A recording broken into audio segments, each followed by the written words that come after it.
Hey everyone, welcome back.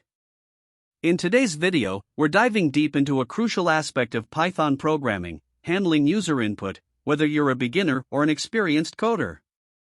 Understanding how to effectively gather and work with user input is essential. So, grab your favorite code editor, and let's get started. Before we jump into the code, let's understand why user input matters.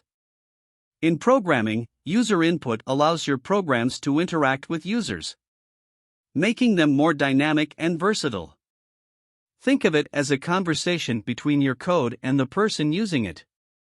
For instance, think about when you run a calculator program, you want to input the numbers and the operator to perform a calculation, right? That's where user input comes into play.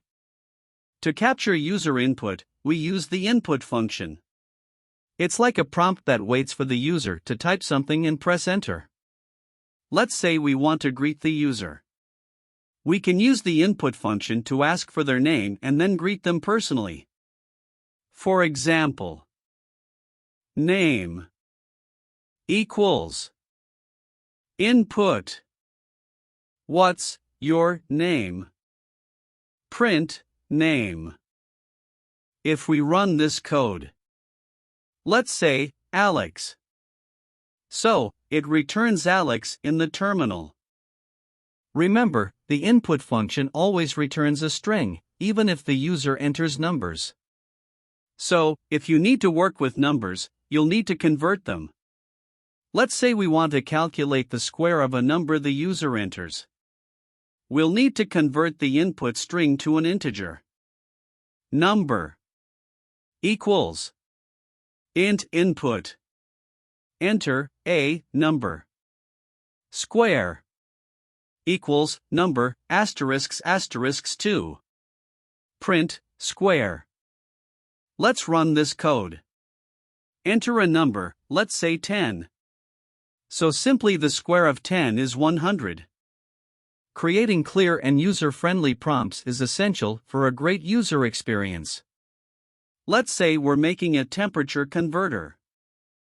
Celsius equals float. Input.